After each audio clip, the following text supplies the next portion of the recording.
Yeongnam, sang tokoh utama, terus tinggal bersama orang tuanya karena ketidakmampuannya mencari pekerjaan. Selama masa sekolahnya, dia adalah orang yang cerdas dan anggota aktif di klub memanjat. Namun, sekarang minatnya terbatas pada berolahraga di pull-up bar. Penduduk setempat menganggapnya sebagai orang yang mengagumkan.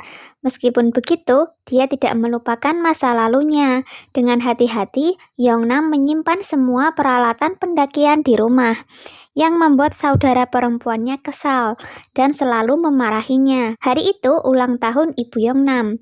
Mereka memutuskan untuk merayakannya di taman klub yang terletak di dekat rumah mereka. Namun, Yeongnam memilih tempat ini bukan karena sangat indah atau unik, tetapi karena gebetan SMA-nya, Yuju, bekerja di sana. Saat mereka bertemu, mereka memutuskan untuk minggir dan berbicara secara empat mata.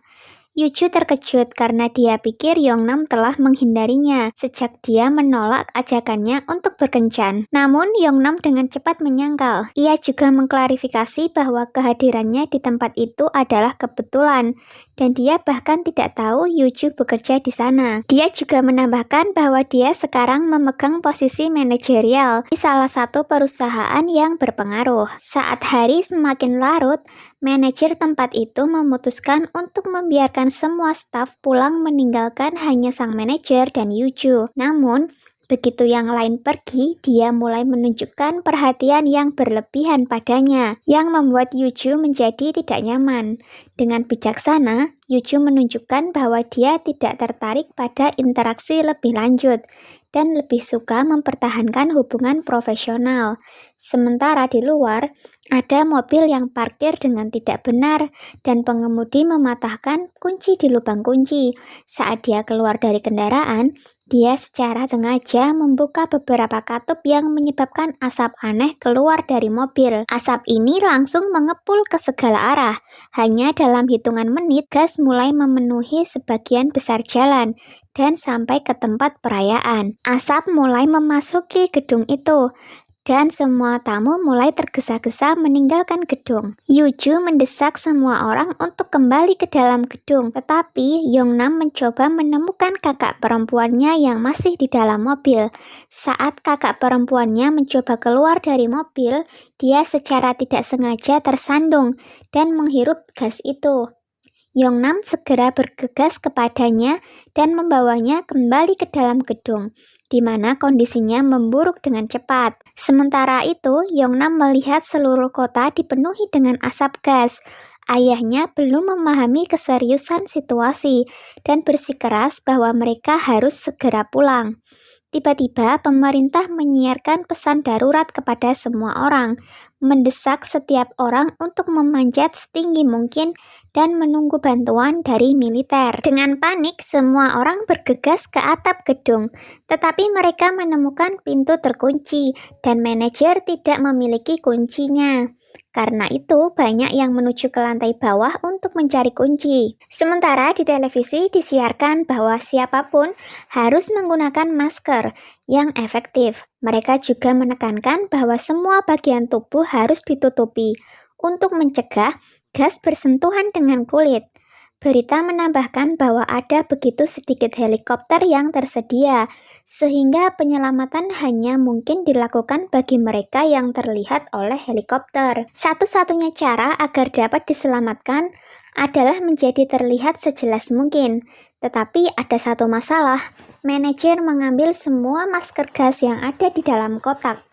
Namun begitu dia mendengar bahwa orang-orang berencana untuk mencari kunci ke bawah, dia langsung berubah pikiran. Manajer berbalik dan membawa beberapa masker gas kembali dan meminta salah satu dari orang-orang itu untuk berlari menuju lantai bawah mengambil kunci. Pada saat itu, Yeongnam menyadari bahwa pintu hanya bisa dibuka dari luar, dan satu-satunya jalan keluar adalah memecahkan jendela. Setelah itu, dia meminta tali untuk dibawa kepadanya. Dia melilitkan tali ke pinggangnya, mengambil start berlari dan mulai melompat. Setelah mendarat, dia segera mulai mencari tempat yang mungkin untuk mengamankan dirinya. Segera dia menyadari bahwa dia tidak bisa bergerak lebih jauh karena talinya sudah maksimal dan tidak memungkinkan untuk melanjutkan. Sebagai hasilnya, dia memutuskan untuk melepaskan sabuk pengaman dan memanjat lebih jauh. Saat itu, dia mengingat masa sekolahnya ketika dia harus mengatasi rintangan. Dengan usaha keras, dia berpegangan pada sebuah patung.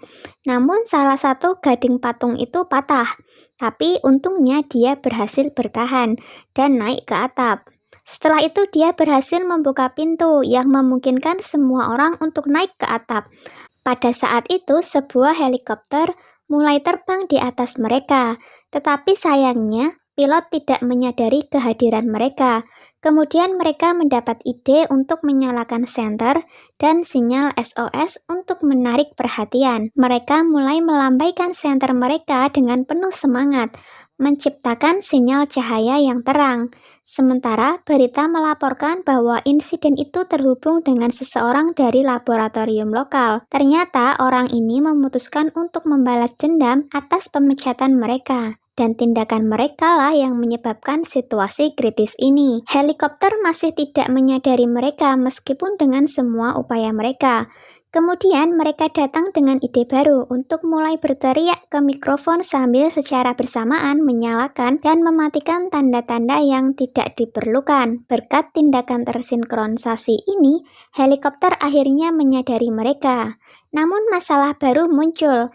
Helikopter tidak dapat membawa semua orang di dalamnya karena keterbatasan tempat. Sehingga Yongnam memutuskan untuk tetap bersama Yuju untuk menghindari kelebihan muatan. Segera helikopter baru tiba, tetapi untuk beberapa alasan yang tidak diketahui, pilot memutuskan untuk tidak menjemput mereka. Dengan putus asa, Yongnam mulai mengembangkan rencana baru. Sementara Yongnam mengumpulkan barang-barang yang diperlukan, dia memperhatikan bahwa gas mulai meningkat. Mereka dengan cepat mengenakan masker gas, dengan hati-hati melilitkan kain ke seluruh tubuh mereka, dan berlari keluar membuat jalan mereka melalui kota. Mereka berhasil mencapai atap baru, namun segera menyadari bahwa gas sudah mencapai tempat itu. Melihat bahwa situasinya menjadi kritis, Yongnam memutuskan untuk menggunakan filter terakhir. Dia segera memakainya dan turun, sementara Yuju naik ke atas gedung, mencoba menghindari bahaya. Setelah beberapa saat, dia juga naik ke atap. Setelah mengatasi kelelahan dan ketakutannya, ia memberinya filter baru. Mereka berjuang untuk mencapai pusat kebugaran di mana mereka akhirnya bisa berada tanpa masker. Tempat ini memberi mereka kesempatan untuk beristirahat, memikirkan tentang langkah apa yang harus mereka lakukan selanjutnya. Mereka pergi ke atap di dekatnya. Setelah mendiskusikan berbagai pilihan, mereka berhasil melempar dumbbell ke atap seberang secara bertahap. Dengan mengencangkan tali, mereka membuat jembatan dadakan. Saat tali menjadi cukup kencang, Yuju dengan hati-hati berjalan menyeberang. Semuanya berjalan sesuai rencana. Sampai giliran Yongnam, ketika situasi tiba-tiba berubah, asap gas mulai bergerak ke atap, menciptakan ancaman serius.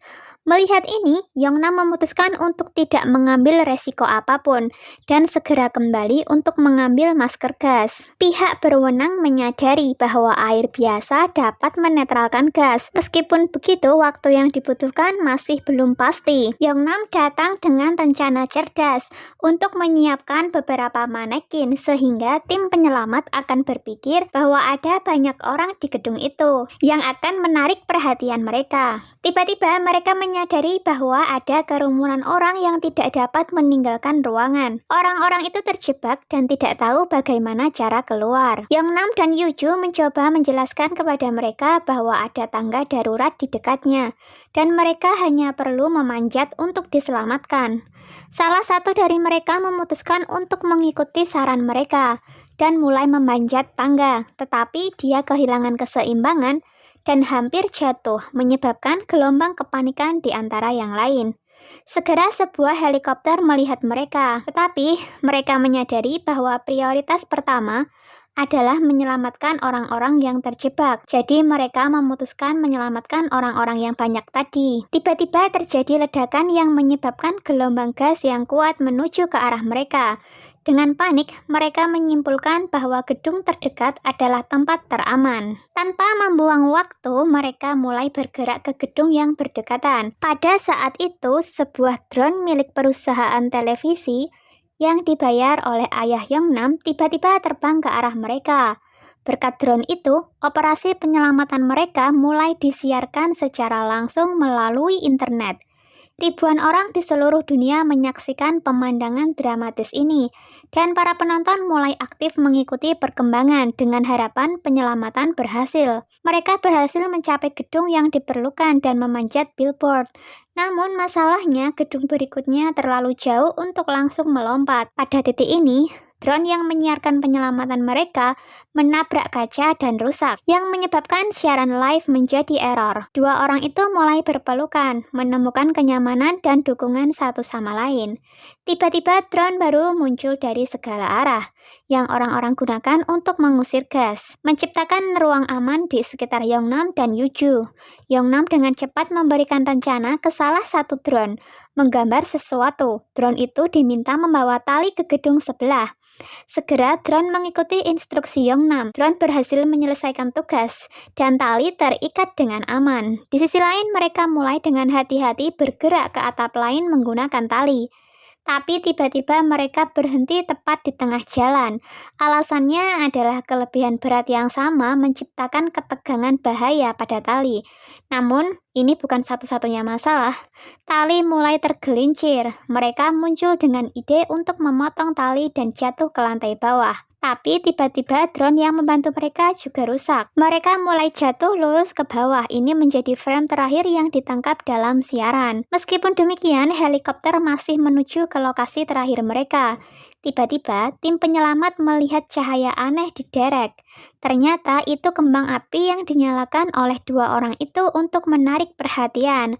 Berkat lampu-lampu itu, para penyelamat berhasil melihat mereka. Orang-orang bergegas membantu di camp. Semua orang senang dengan penyelamatan itu.